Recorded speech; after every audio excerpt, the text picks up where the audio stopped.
Chemical reactions and equations, chapter 1, chemistry, class 10.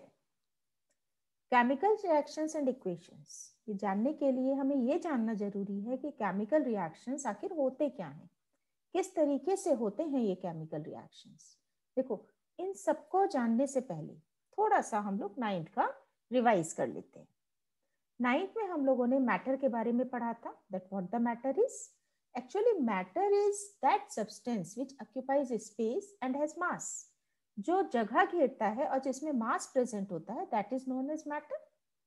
Matter कितने type के होते हैं? मैटर होते हैं दो टाइप के, that is the pure substance and the impure substance. Pure substance जो पूरी तरह से प्योर होते हैं, जिनमें कोई मिलावट नहीं होती। इम्प्योर सब्सटेंसेस जहां पर प्योरिटी नहीं होती है, जैसे मिक्सचर्स। अब देखो, मिक्सचर्स के बारे में मैं बाद में बताऊंगी, पहले हम लोग प्योर सब्सटेंस देखते हैं कि प्योर सब्सटेंसेस क्या होते हैं। एक्चुअली प्योर सब्सटेंसेस भी टू टाइप्स के होते हैं, that is the elements and the compounds. Elements are the substances that are made from only one type of atom, जो सिंगल काइंड के एटम से बनते हैं। These are known as elements. Now what the atom is, atom क्या होता है?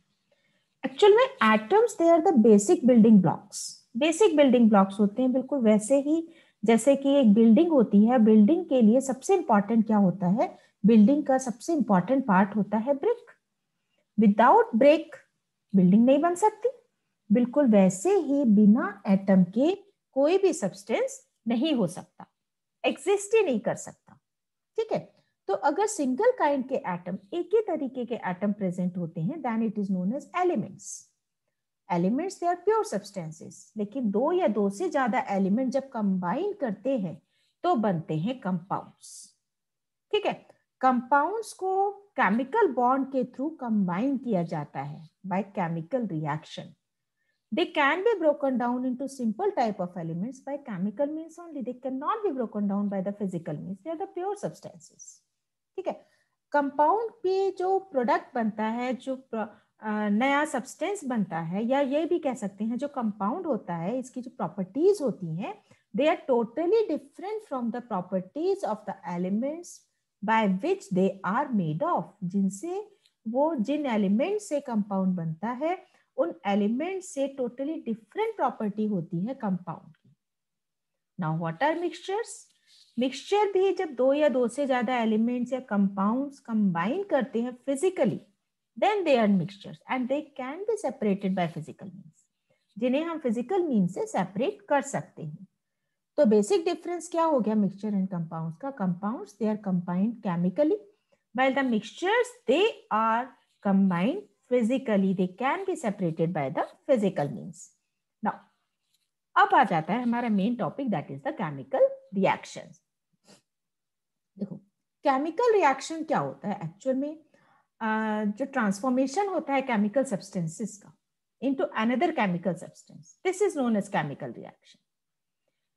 दो या दो से ज्यादा केमिकल सब्सटेंसेस जब कंबाइन करते हैं, रिएक्ट करते हैं और एक नया केमिकल सब्सटेंस बना देते हैं, then these are known as chemical reactions. For example, rusting of iron, setting of milk into curd, digestion of milk, respiration etcetera. Rusting of iron देखो यहाँ पर फिगर दी हुई है। आयरन में, लोहे में जंग का लगना। नॉर्मली क्या होता है कि जो आयरन होता है, आयरन ऑक्साइड, ये रिएक्ट करता है ऑक्सीजन ऑफ द एयर। ठीक है, एयर के अंदर जो ऑक्सीजन प्रेजेंट होती है, साथ में वाटर मॉलिक्यूल्स प्रेजेंट, उनके साथ में रिएक्ट करने के बाद में एक लेयर बना देता है which is known as the rust. So this is a chemical reaction which can not be reverse back, जिसे हम वापस नहीं कर सकते। इसी तरीके से मिल्क जब कर्ड में चेंज होता है तो कर्ड से हम वापस मिल्क नहीं बना सकते। सो this is a chemical reaction. इसका मतलब एक कंक्लूजन हमने क्या निकाला? हमने कंक्लूजन ये निकाला कि chemical reactions they can not be reversed back. लेकिन कुछ होती हैं केमिकल रिएक्शंस जिन्हें हम रिवर्सिबल केमिकल रिएक्शंस कहते हैं, उनके बारे में हम स्टडी करेंगे बाद में। ठीक है, अच्छा, रेस्पिरेशन क्या है? It is also a chemical reaction. Digestion of food chemical reaction होता है। Food in the form of starch हम लोग खाते हैं। ठीक है, इसके बाद में स्टमक में, एलिमेंट्री कैनाल में जाने के बाद में, with the help of various digestive enzymes, this food it is broken down into simpler substances. ठीक है, so this type of reaction, these type of reactions they are known as chemical reactions. Chemical reaction में हमेशा नया substance बनता है which is totally different in properties from the original substance. Original substance से properties में बिल्कुल अलग होता है. तो हम ये कह सकते हैं कि केमिकल रिएक्शन में केमिकल चेंज होता है. अब एक और एग्जाम्पल है, सीधा सा ये एक्टिविटी है आप लोगों की एनसीईआरटी में जो कि बहुत ज्यादा इंपॉर्टेंट है. हम क्या करेंगे, एक हमने मैग्नीशियम रिबन लिया. मैग्नीशियम रिबन को हम बर्निंग मैचस्टिक के थ्रू उसको बर्न करेंगे इन प्रेजेंस ऑफ ऑक्सीजन. जब हम बर्न करते हैं तो मैग्नीशियम रिबन बर्न होने के बाद में व्हाइट ऐश में कन्वर्ट हो जाता है which is known as magnesium oxide. अब ये जो मैग्नीशियम ऑक्साइड है जो ये बना है with the help of magnesium and oxygen, this is a chemical reaction. This is chemical reaction है. ये मेन इसमें जो याद रखने वाली बात है वो ये है कि before burning the magnesium ribbon with in presence of oxygen we should have to clean this magnesium ribbon with the sand paper. हमें मैग्नीशियम रिबन को सैंड पेपर से क्लीन करना होता है जिससे कि जो मैग्नीशियम रिबन के ऊपर एक प्रोटेक्टिव लेयर मैग्नीशियम ऑक्साइड की बन जाती है वो रिमूव हो जाए. Otherwise it will cause hurdle in the reaction. Reaction में वो क्या करती है, ऑब्स्टिकल, एक बाधा प्रोड्यूस करती है. ठीक है, तो इसीलिए हमें क्वेश्चन भी आता है एग्जाम में. क्वेश्चन क्या आता है कि why the magnesium ribbon should be clean by rubbing with the sand paper, because so as to remove the protective layer of magnesium oxide from the surface of magnesium ribbon so that it may readily combine with the oxygen of air. So this is a chemical reaction. Now chemical reaction को अब ये तो आ गया कि भाई chemical reaction होता क्या है, किस तरीके से होता है, लेकिन उसको रिप्रेजेंट हम कैसे करेंगे. रिप्रेजेंट करने के लिए हमें पहले जानना जरूरी है कि what the word equation is. Word equation क्या होती है? वर्ड इक्वेशन का मतलब होता है which shows changes of reactant to products through an arrow placed between them. जब भी हम वर्ड इक्वेशन लिखते हैं तो हमेशा हम क्या करते हैं, हम जो सब्सटेंसेस रिएक्ट करते हैं उनको हम लेफ्ट हैंड साइड में लिखते हैं जिन्हें हम कहते हैं रिएक्टेंट्स. उसके बाद हम एक एरो लगाते हैं. Arrow shows the direction of the reaction. Reaction की डायरेक्शन शो करती है एरो. उसके बाद जो राइट हैंड साइड में हम सब्सटेंसेस लिखते हैं these are known as products. जैसे कि हमने यहाँ पर एक एग्जाम्पल लिया है जिंक और हाइड्रोक्लोरिक एसिड का. ये दोनों रिएक्टेंट्स हैं एंड हाइड्रोजन गैस जो लिबरेट हुई है साथ में जिंक क्लोराइड बना है, दिस इज द प्रोडक्ट. इसी तरीके से नेचुरल गैस है. नेचुरल गैस को हमने बर्न किया इन प्रेजेंस ऑफ ऑक्सीजन तो क्या बना, it forms carbon dioxide and water. So this is known as word equation. अब वर्ड इक्वेशन को लिखने से लिए हमें बहुत सारी चीजों का ध्यान रखना जरूरी है कि वर्ड इक्वेशन जब हम लिखते हैं उसका नेम हमें लिखना है, सिंबल्स का नेम लिखना है, उसके अलावा हमें स्टेट लिखनी है या कंडीशंस भी हमें स्पेसिफाई करनी है कि किन कंडीशंस में वो रिएक्शन हुआ. लेकिन अगर हमने ये सब नहीं किया then the reaction is known as skeletal chemical equation. इसका मतलब डेफिनेशन क्या होगी स्केलेटल केमिकल इक्वेशन की? A chemical equation which simply represents the symbols and formulas of reactants and products taking part in the reaction is known as skeletal chemical equation. जैसे suppose ये example है जिसमें मैंने magnesium और oxygen का reaction करवाया है. मैंने क्या किया, यहाँ पे सिंपल सिंबल्स लिखे. कोई मैंने नेम नहीं लिखा, मैंने स्टेट नहीं लिखी, मैंने कंडीशन नहीं लिखी. So these type of reactions they are known as skeletal chemical equation and these are unbalanced equations. Unbalanced का मतलब क्या हुआ? Unbalanced का मतलब होता है number of atoms which are present on the reactant side they are not equal to the number of atoms which are present on the product side. ठीक है, so these are known as skeletal chemical equation and also known as unbalanced chemical equation. अब unbalanced chemical equation को हमें informative बनाने के लिए क्या करना होता है, या स्केलेटल केमिकल इक्वेशन को अगर हमें इंफॉर्मेटिव बनाना है क्या करेंगे, हम जो सिंबल्स हैं उनकी फिजिकल स्टेट्स को मेंशन करेंगे. इसके अलावा फिजिकल स्टेट्स क्या हो गई, फिजिकल स्टेट्स में अगर वो गैसियस फॉर्म में है तो हम लिखेंगे गैस G, लिक्विड स्टेट में है then we will write L, solid में है S. अब एक और नई टर्म आ गई that is known as the aqueous. Aqueous के लिए हम लिखते हैं AQ. What the aqueous is? Aqueous क्या है? एक्वस और लिक्विड में डिफरेंस है। लिक्विड क्या हो गया, एनीथिंग, जैसे वाटर है, मिल्क है, these are liquids. But aqueous, aqueous का मतलब होता है something which is dissolved in water, then the term is known as aqueous. जैसे सोडियम क्लोराइड है, सॉल्ट है, सॉल्ट को अगर हम वाटर में डिसॉल्व करते हैं then it is known as aqueous. ठीक है, इसके अलावा किन कंडीशंस में वो रिएक्शन हुई है, उन कंडीशंस को हम कहाँ लिखते हैं, उन कंडीशंस को हम लिखते हैं एरो के ठीक ऊपर या नीचे। ठीक है, तो अगर हमें इंफॉर्मेटिव बनाना है इक्वेशन को तो हमें ये सारी चीजें मेंशन करनी जरूरी है।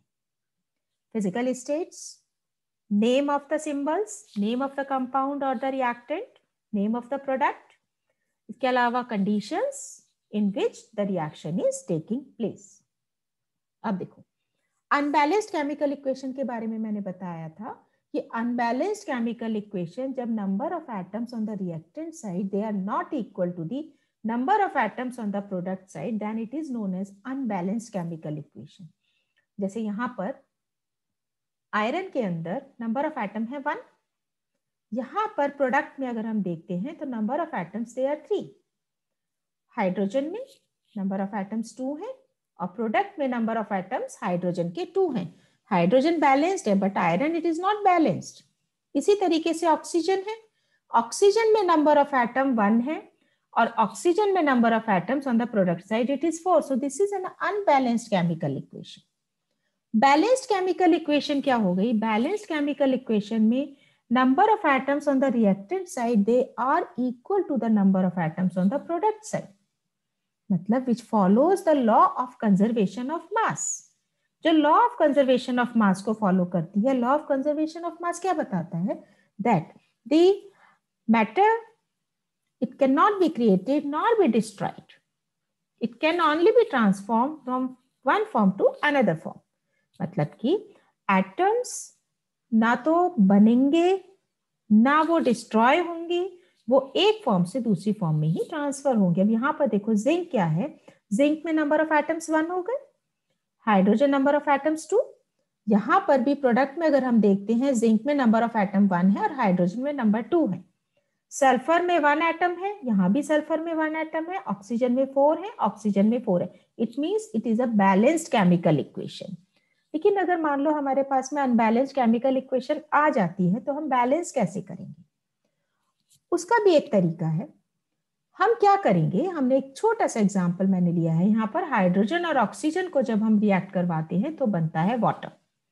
ठीक है, क्या करेंगे, हिट एंड ट्रायल मेथड है। दूसरा मेथड क्या है, सिंपल सा है, हमने एक टेबल बना ली। टेबल बनाने के बाद में हम क्या करेंगे, number of atoms on the reactant side हम यहाँ लिखेंगे रिएक्टेंट के नीचे, and number of atoms on the product side हम प्रोडक्ट के नीचे लिख देंगे। कैसे लिखेंगे, हाइड्रोजन लिखेंगे पहले, हाइड्रोजन में नंबर ऑफ एटम्स कितने हो गए 2, यहां भी हाइड्रोजन में नंबर ऑफ एटम्स हो गए 2, रिएक्टेंट साइड में हमने लिख दिया। प्रोडक्ट में हाइड्रोजन में नंबर ऑफ एटम्स कितने हैं 2, हमने यहाँ पे लिख दिया 2। अब देखो ऑक्सीजन के अंदर जो number of atoms on the reactant side है 2, लेकिन प्रोडक्ट में कितने हैं, प्रोडक्ट में है 1। अब हम क्या करेंगे, हम इन दोनों को इक्वल करने के लिए इस 1 को हम 2 से मल्टीप्लाई कर देंगे। जब हम इसको 2 से मल्टीप्लाई करेंगे तो हमारे पास में ये दोनों नंबर बराबर हो जाएंगे रिएक्टेंट और प्रोडक्ट में। ठीक है, अब 2 से मल्टीप्लाई करने के लिए अब हम क्या करेंगे, इस 2 को अलग तो हम करेंगे नहीं, मल्टीप्लाई करने के लिए हम इस पूरे वाटर मॉलिक्यूल को ही 2 से मल्टीप्लाई कर देंगे। उससे क्या हुआ, उससे ये हुआ कि ऑक्सीजन तो बैलेंस हो गया, लेकिन जो हाइड्रोजन है ये अनबैलेंस्ड है गया। यहाँ पर 2 एटम्स प्रेजेंट है हाइड्रोजन के अंदर रिएक्टेंट साइड, लेकिन प्रोडक्ट साइड में अब हो गए कितने 4। अब हमें हाइड्रोजन को भी बैलेंस करना पड़ेगा। अब हम क्या करेंगे, इस हाइड्रोजन के जो 1 मॉलिक्यूल है हाइड्रोजन का, इसको भी हम मल्टीप्लाई कर देंगे 2 से।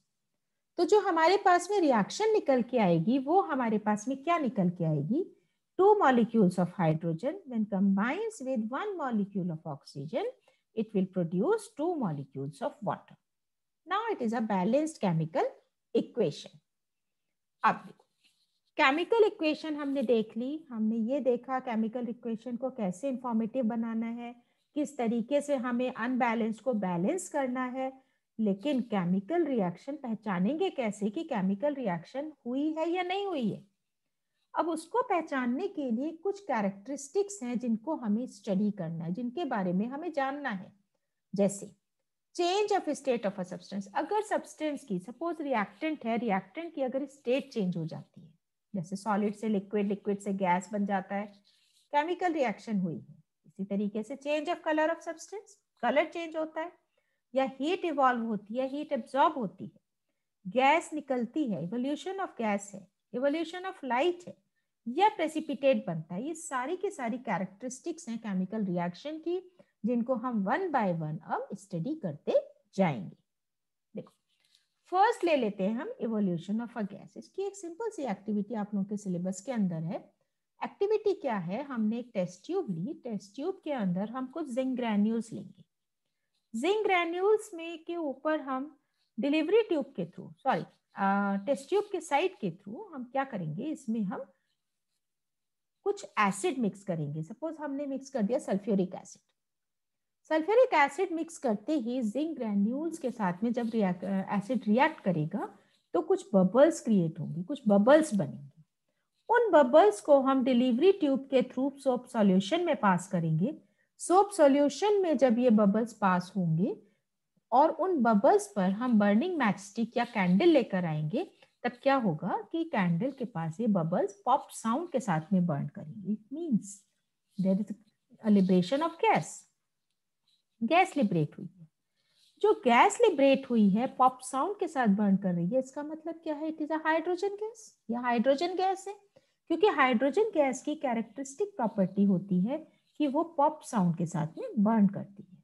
ठीक है, तो फर्स्ट हमारी कैरेक्टरिस्टिक क्या हुई, that is evolution of gas takes place in this reaction, मतलब केमिकल रिएक्शन हुई है। दूसरी कैरेक्टरिस्टिक एक और ये फॉलो करता है कि जब हम जिंक ग्रैन्यूल्स और सल्फ्यूरिक एसिड के बीच में रिएक्शन होता है, उस केस में जो टेस्ट ट्यूब है ये हॉट हो जाती है, और जब ये टेस्ट ट्यूब हॉट हो जाएगी, इसका मतलब there is a change of temperature also taking place in this reaction. Second characteristic follow कर रहा है। ठीक है, तो एक ही रिएक्शन में हमने कौन सी दो कैरेक्टरिस्टिक्स को स्टडी किया। First one evolution of a gas and second one change in temperature. Now the second characteristic क्या होगी, it is the change in colour. मतलब दो हमने पढ़ ली थी, कायदे में ये थर्ड होनी चाहिए, लेकिन कोई बात नहीं, यहाँ पे चेंज इन कलर सेकेंड दिया, तो हम पहले सेकेंड चेंज इन कलर देख लेते हैं। ठीक है, चेंज इन कलर में क्या है कि फिर से एक एक्टिविटी है, हमने सिट्रिक एसिड लिया और हमने पर्पल कलर का पोटेशियम परमैंगनेट सॉल्यूशन लिया। पोटेशियम परमैंगनेट का कलर पर्पल होता है, तो purple colour potassium permanganate solution हमने लिया, हमने उसमें कुछ ड्रॉप्स डाल दी सिट्रिक एसिड की। क्या होगा कि जो पर्पल कलर है पोटेशियम परमैंगनेट सॉल्यूशन का, वो क्या कलर डिसअपियर हो जाएगा। It means there is a change in place in the chemical reaction, means the reaction has taken place. Third change in temperature, जो मैंने अभी पिछली एक्टिविटी में बताया था, उसमें एक तो वही हो गया, और दूसरा एक और हम एक्सपेरिमेंट कर सकते हैं। हमने क्या किया, हमने क्विकलाइम लिया। क्विकलाइम क्या है, quicklime is CaO, calcium oxide. Quicklime को हमने एक बीकर में लिया, उसमें हमने धीरे धीरे वाटर मिक्स किया। जब हम वाटर मिक्स करेंगे तो जो बीकर है वो क्या हो जाएगा, वो हॉट हो जाएगा। इसका मतलब क्या है, there is a evolution of high heat. Beaker गर्म हो गया, इसका मतलब टेम्परेचर चेंज हुआ, और जब टेम्परेचर चेंज हुआ it means chemical reaction has taken place. ठीक है, तो chemical reaction change in temperature में या तो एनर्जी प्रोड्यूस होगी या एनर्जी एब्सॉर्ब होगी। दोनों ही केसेस में केमिकल रिएक्शन को हम ये कह सकते हैं कि केमिकल रिएक्शन हुआ है। अब देखो, अगर इवोल्यूशन ऑफ हीट है या लिबरेशन ऑफ एनर्जी है, then it is known as exothermic reaction. Exothermic reaction में टेम्परेचर इंक्रीज करता है। इसका एक एग्जांपल तो ये हो गया, नेचुरल गैस को अगर हम बर्न करते हैं इन प्रेजेंस ऑफ ऑक्सीजन तो बनता है कार्बन डाइऑक्साइड गैस, लिबरेट होती है, water molecules in the form of vapour निकलते हैं और एनर्जी लिबरेट होती है। और दूसरा रिएक्शन है इसका रेस्पिरेशन। ठीक है। Respiration it is a common example. Normally क्या होता है कि जब हम स्टार्च को लेते हैं एज अ होल और डिफरेंट एंजाइम्स की हेल्प से एलिमेंट्री कैनाल के अंदर स्टार्च कन्वर्ट हो जाता है ग्लूकोज में, और ग्लूकोज सेल तक पहुंचता है, ऑक्सीजन के साथ में ग्लूकोज कंबाइन करके बहुत सारी एनर्जी प्रोड्यूस करता है in the form of ATP. This process it is known as respiration. So respiration में एनर्जी प्रोड्यूस हुई in the form of ATP, so it is an exothermic reaction. Endothermic reaction में generally absorption of energy होती है, energy absorb होती है, energy utilise होती है, जैसे फोटोसिंथेसिस। फोटोसिंथेसिस में क्या होता है कि सनलाइट एनर्जी की प्रेजेंस में chlorophyll, water and carbon dioxide मिलके क्या बनाते हैं, ग्लूकोज बनाते हैं। ठीक है, यहाँ पर एनर्जी एब्जॉर्ब हो रही है, तो जनरली एंडोथर्मिक रिएक्शन में टेम्परेचर रिएक्शन का डिक्रीज होता है। So this is an endothermic reaction. So photosynthesis, it is an endothermic reaction, and respiration, it is an exothermic reaction. Next characteristic है change in state की। कुछ chemical reactions हैं जिनमें state change हो जाती है, जैसे हाइड्रोजन एंड ऑक्सीजन को अगर हम कंबाइन करते हैं या रिएक्ट करवाते हैं तो उस केस में क्या होता है, वाटर बना। दोनों ही गैसियस फॉर्म में प्रेजेंट है, लेकिन जब दोनों रिएक्ट करते हैं एक दूसरे के साथ तो स्टेट चेंज होके लिक्विड बन जाता है। सो दिस इज क्या है, this is also a chemical reaction in which change in state has taken place. Last characteristic है formation of a precipitate. Precipitate कब बनता है, प्रेसिपिटेट जब बनता है जब दो एक्वस सॉल्यूशंस को रिएक्ट करवाया जाता है या वो दोनों रिएक्ट करके एक इनसॉल्युबल सॉल्ट बनाते हैं which settles down at the bottom of the test tube or beaker, then it is known as the precipitation reaction, and the insoluble salt which is formed is known as precipitate। मतलब कि अगर हम दो aqueous solution लें, दोनों aqueous solutions को अगर हम रिएक्ट करवा दें तो उस केस में क्या होगा, उस केस में एक insoluble salt in the form of precipitate नीचे सेटल डाउन हो जाएगा, और जब वो नीचे सेटल डाउन हो जाएगा then the reaction is known as precipitation reaction. एक एक्टिविटी है, हमने क्या किया, हमने पोटेशियम आयोडाइड लिया और लेड नाइट्रेट लिया। पोटेशियम आयोडाइड और लेड नाइट्रेट को हमने एक दूसरे के साथ में रिएक्ट करवाया। लेड नाइट्रेट को हमने टेस्ट ट्यूब में लिया, उसमें हम पोटेशियम आयोडाइड सॉल्यूशन को हम मिक्स करेंगे। दोनों ही एक्वस हैं, देखो, ठीक है, एक्वस। इसके बाद में क्या होगा कि जो कलर चेंज है, लेड नाइट्रेट का जो कलर है वो लेड आयोडाइड बनेगा, येलो प्रेसिपिटेट में कन्वर्ट हो जाएगा और साथ में निकलेगा potassium nitrate. So this is a precipitation reaction which shows that the chemical reaction has taken place. इसका मतलब क्या हुआ कि जो हमने कैरेक्टरिस्टिक्स स्टडी की थी, जितनी भी कैरेक्टरिस्टिक्स थी कि चाहे वो चेंज इन कलर था, चेंज इन स्टेट था, चेंज इन टेम्परेचर था, इवोल्यूशन ऑफ अ गैस था, वो सभी के सभी हमें ये बता रही थी कि केमिकल रिएक्शन हुआ है। अब क्वेश्चन ये आता है कि केमिकल रिएक्शन हुआ या नहीं, ये तो पता चल गया, लेकिन कितने टाइप की केमिकल रिएक्शंस होती हैं। केमिकल रिएक्शंस होती हैं 5 टाइप्स की, that is the combination reaction, decomposition reaction, displacement reaction, double displacement and oxidation reduction reaction. एक के बाद एक हम इनको भी स्टडी कर लेते हैं। कॉम्बिनेशन रिएक्शन क्या होता है, जहां पर दो या दो से ज्यादा सब्सटेंसेस कंबाइन करके एक सिंगल सब्सटेंस बनाते हैं। This is known as called combination reaction. जैसे यहाँ पर हाइड्रोजन और ऑक्सीजन ने कंबाइन किया, क्या बनाया, वाटर बनाया, ठीक है, this is a combination reaction. देखो 2 सब्सटेंसेस हैं, 2 सब्सटेंसेस ने मिलके एक सिंगल कंपाउंड बनाया, this is a combination reaction. एक और एग्जांपल हम ले लेते हैं, reaction of lime with water.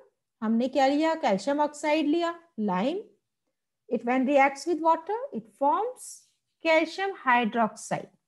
Calcium hydroxide मतलब 2 सब्सटेंसेस हैं, कैल्शियम ऑक्साइड एंड वाटर, दोनों ने कंबाइन करके एक सिंगल प्रोडक्ट बनाया, that is known as the calcium hydroxide. So this is a combination reaction. अब देखो जो कैल्शियम हाइड्रोक्साइड है, it is also known as slate lime. Slate lime को जनरली व्हाइट वॉशिंग में यूज किया जाता है। जब कैल्शियम ऑक्साइड को एक लाइम वाटर के साथ कंबाइन करता है तो एक सॉल्यूशन बनता है स्लेट लाइम का, स्लेट लाइम को वॉल्स के ऊपर अप्लाई कर दिया जाता है। स्लेट लाइम 2-3 दिन तक जो एयर के अंदर कार्बन डाइऑक्साइड प्रेजेंट है उसके साथ में रिएक्ट करता है और रिएक्ट करने के बाद में बना देता है एक थिन लेयर कैल्शियम कार्बोनेट की। कैल्शियम कार्बोनेट की जो लेयर होती है it is a very shiny layer. ठीक है, तो एक क्वेश्चन भी आता है, नॉर्मली आप लोगों के एनसीईआरटी का ही क्वेश्चन है जो कि बहुत इंपॉर्टेंट है। क्वेश्चन क्या है कि what reaction is used for the white washing. तो आप सिंपल सा लिखोगे that when the solution of slate lime it reacts with the carbon dioxide present in the atmosphere, then it forms a thin layer of calcium carbonate after 2 to 3 days, and water is liberated as water vapor. So this reaction is used for whitewashing. Carbon in the form of coal oxygen के साथ combine करेगा, carbon dioxide बनाएगा। देखो सो 2 single reactants हैं, combine करके क्या बनाते हैं, कंबाइन करके बना रहे हैं ये single product that is carbon dioxide. So this is a combination reaction. All combination reactions generally क्या होती हैं? These are exothermic reactions. Now what are decomposition reactions? They are totally different from the combination reactions. Combination reaction में 2 या 2 से ज्यादा substances combine करके एक single product बना रहे थे, लेकिन decomposition reaction इसका ठीक उल्टा होता है। कैसे होता है देखो, कैल्शियम कार्बोनेट हमने बनाया था कॉम्बिनेशन में। अब यहाँ पर हम क्या करेंगे, इस कैल्शियम कार्बोनेट को तोड़ेंगे, हथौड़ा नहीं मारेंगे इसमें। हम क्या करेंगे, कैल्शियम कार्बोनेट को हम हीट की प्रेजेंस में कन्वर्ट कर देंगे, या ये कह सकते हैं कैल्शियम कार्बोनेट डिकम्पोज हो जाएगा in the presence of heat into calcium oxide and carbon dioxide. मतलब क्या हुआ, मतलब यह हुआ कि डिकम्पोजिशन रिएक्शंस हीट, लाइट और इलेक्ट्रिसिटी की प्रेजेंस में डिकम्पोज हो जाते हैं। सब्सटेंसेस जब इन तीनों की प्रेजेंस में डिकम्पोज होते हैं इनटू 2 और more than 2 products, then it is known as decomposition reactions. यहाँ पर अगर हीट की प्रेजेंस में है then it is known as thermal decomposition reaction. Thermal decomposition reaction का एक और एग्जाम्पल है जो कि एक्टिविटी है आप लोगों के सिलेबस में। हमने क्या किया, एक टेस्ट ट्यूब में हम लेड नाइट्रेट लेंगे, लेड नाइट्रेट को हम बर्नर की हेल्प से हीट करेंगे। जब हम हीट करेंगे इसको तो डिकम्पोज हो जाएगा into lead oxide monoxide, nitrogen dioxide की ब्राउन कलर की फ्यूम्स निकलेंगी और साथ में लिबरेट होगी oxygen gas. This reaction is very very important, ज्यादातर बोर्ड के एग्जाम्स में इसको पूछा जाता है। ठीक है, when decomposition is carried out in presence of electricity then it is known as electrolytic decomposition reaction. देखो यहाँ पर एक छोटी सी एक्टिविटी आप लोगों के सिलेबस में, एक्टिविटी क्या है देखो, उससे पहले यहाँ पर रिएक्शन हम देख लेते हैं।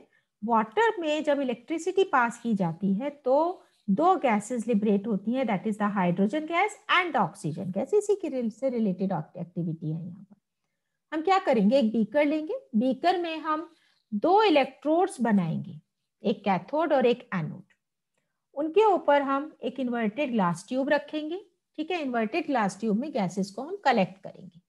अब क्या करेंगे, दोनों इलेक्ट्रोड्स को हम बैटरी से कनेक्ट कर देंगे, that is the 6 volt battery.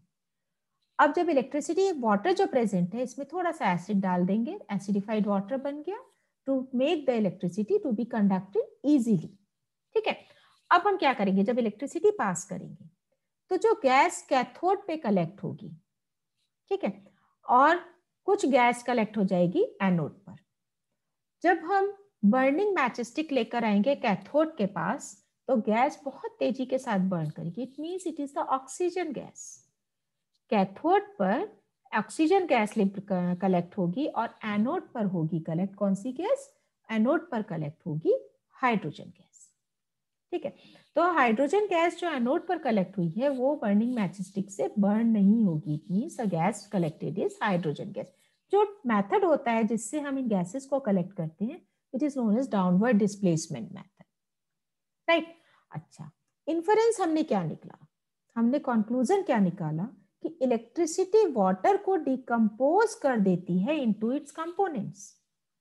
Hydrogen atom जो वाटर में है वो कैथोड से इलेक्ट्रॉन्स को लेते हैं और बना देते हैं हाइड्रोजन गैस। इसी तरीके से ऑक्सीजन एटम्स वाटर में इलेक्ट्रॉन्स को लूज करते हैं एनोड पर और बना देते हैं oxygen gas.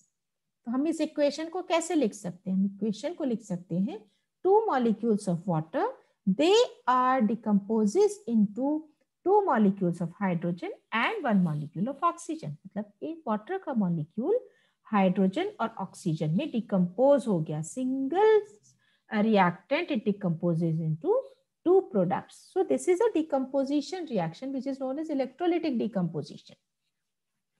Now decomposition reaction which are carried out by light energy, it is known as photolytic decomposition reaction। इसमें क्या है, हमने सिल्वर क्लोराइड लिया व्हाइट कलर का, हमने विंडो के पास रखा उसे वॉच ग्लास के अंदर, कुछ टाइम के बाद देखेंगे कि वहां पर ग्रे कलर का एक मटेरियल इकट्ठा हो गया, that is known as the silver, और साथ में जो गैस लिबरेट होगी which is known as the chlorine gas. So this is photolytic decomposition reaction, generally black and white photography में यूज होती है। ठीक है, यूजेस डिकम्पोजिशन रिएक्शंस के क्या है? इलेक्ट्रिसिटी, जो इलेक्ट्रोलिटिक डिकम्पोजिशन रिएक्शंस हैं वो बहुत सारे मेटल्स के एक्सट्रैक्शन में काम में आते हैं। उसके अलावा जैसे मॉल्टन एल्यूमिनियम ऑक्साइड या मॉल्टन सोडियम क्लोराइड है, उससे हम सोडियम मेटल या एल्यूमिनियम को एक्सट्रैक्ट कर सकते हैं। हमारी बॉडी के अंदर जो डिकम्पोजिशन रिएक्शंस हैं वो क्या है? डाइजेशन हो गया, जैसे हम व्हीट, राइस, पोटैटो, स्टार्च हम एज अ होल लेते हैं, वो डिकम्पोज हो जाता है इनटू सिंपल शुगर्स ग्लूकोज की फॉर्म में, और प्रोटीन्स डिकम्पोज हो जाते हैं इन the form of amino acids. अब देखो, अब जो नेक्स्ट रिएक्शन आएगी वो आएगी डिस्प्लेसमेंट रिएक्शन। लेकिन डिस्प्लेसमेंट रिएक्शन को पढ़ने से पहले हमें थोड़ा सा रिएक्टिविटी सीरीज के बारे में जानना जरूरी है कि what the reactivity series is. ये रिएक्टिविटी सीरीज है, बहुत इंपॉर्टेंट है, लर्न करनी बहुत जरूरी है आपको। रिएक्टिविटी सीरीज का मतलब हो गया कि most reactive metal it is always present at the top, और उसके बाद रिएक्टिविटी धीरे धीरे डिक्रीज होती चली जाएगी। Least reactive metal is placed at the bottom. जो ज्यादा रिएक्टिव है वो लेस रिएक्टिव को इजीली डिस्प्लेस कर सकता है, इसे हम पढ़ेंगे डिस्प्लेसमेंट रिएक्शन में। देखो, अब यहां पर आ गया डिस्प्लेसमेंट रिएक्शन। एक एक्टिविटी फिर से हमने की, हमने क्या किया कि एक कॉपर सल्फेट सॉल्यूशन लिया हमने टेस्ट ट्यूब के अंदर, और उसमें हमने आयरन नेल्स को डिप कर दिया।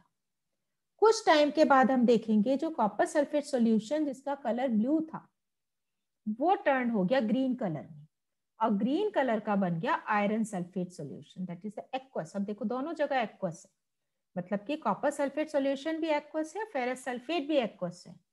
आयरन के साथ में जब कॉपर सल्फेट का रिएक्शन होगा तो आयरन क्या करेगा? आयरन इस कॉपर को डिस्प्लेस कर देगा, हटा देगा अपनी जगह से, और उसकी जगह पर खुद जाकर बैठ जाएगा।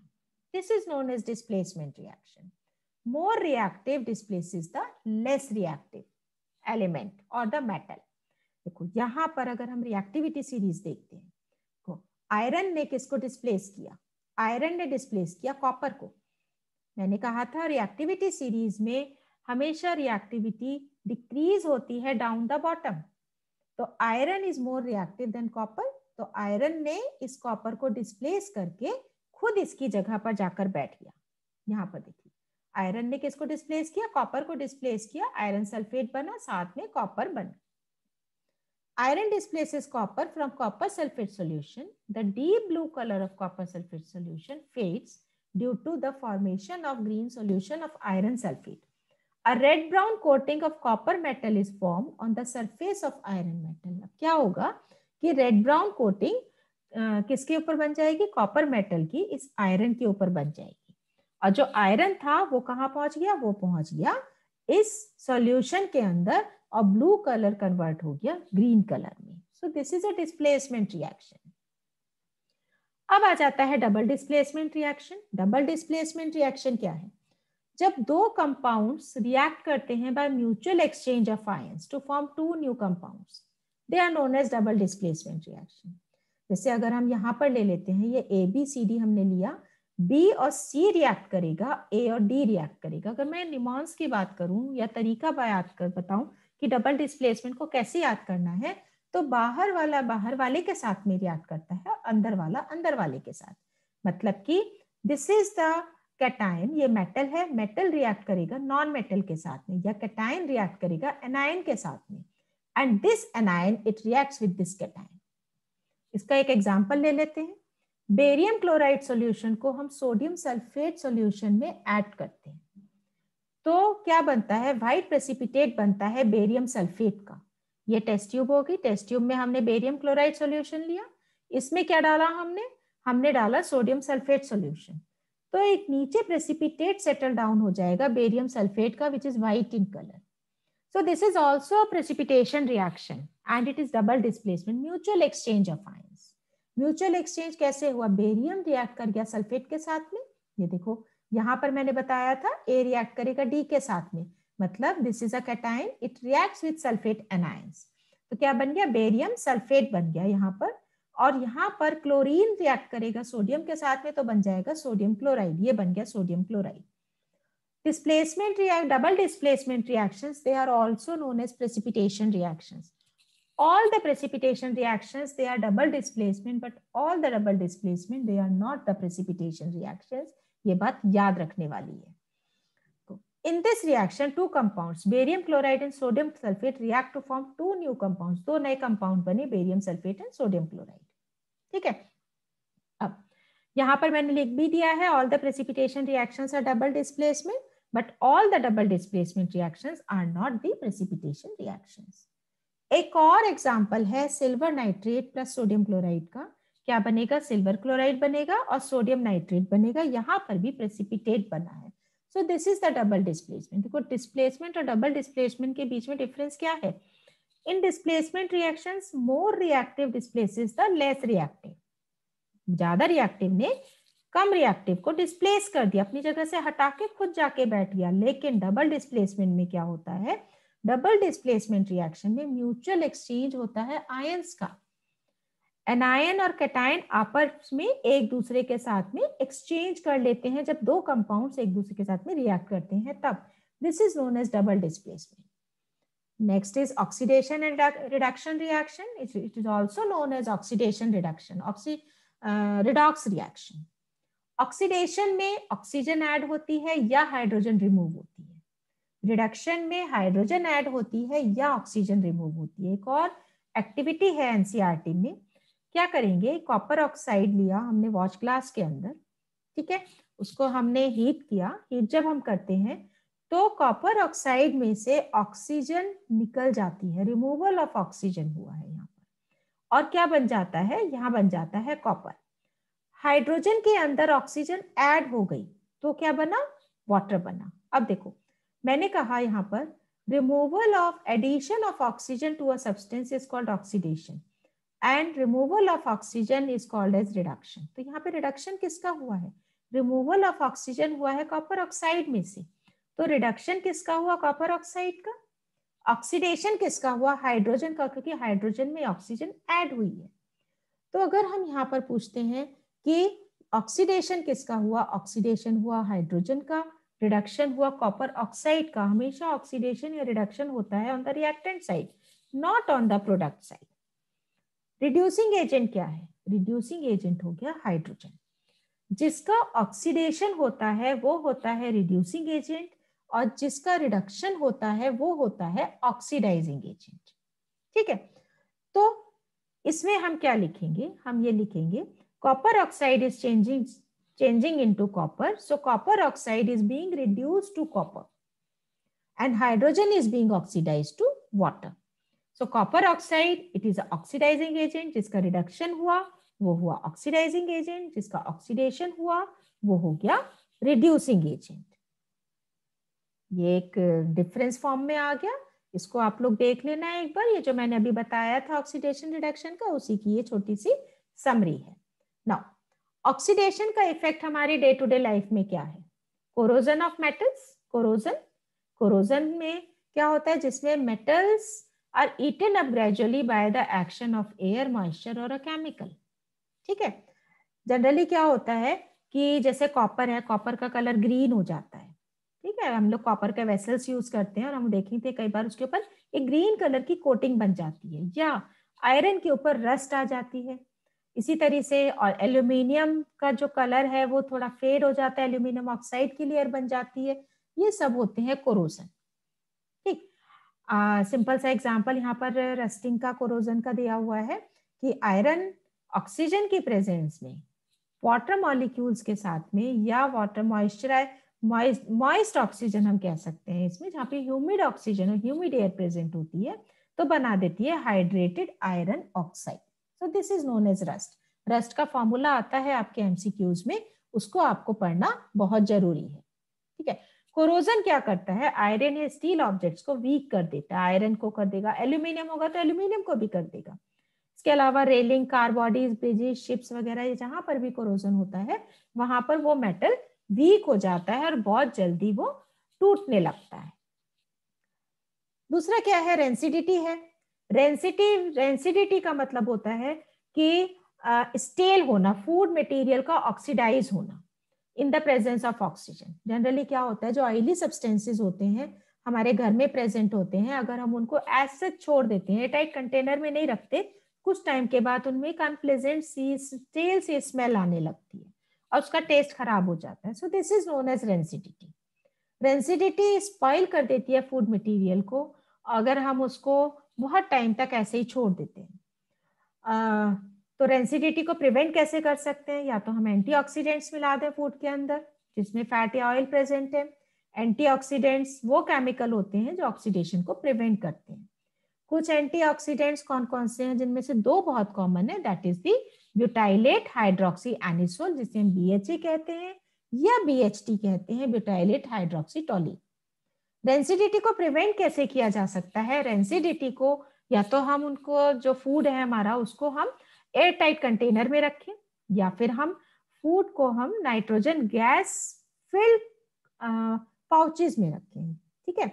तो जनरली जो चिप्स वगैरह आप लोग खाते हो उसको आपने देखा होगा कि जो पैकेट होता है वो बहुत फूला हुआ होता है, उसके अंदर एक गैस सी भरी होती है, that is the nitrogen gas, जिसकी वजह से आपके चिप्स, कुरकुरे या जो भी आप ऑयली मटेरियल खाते हैं वो खराब नहीं होता, स्टेल नहीं होता, उसमें ऑक्सीडेशन नहीं होता।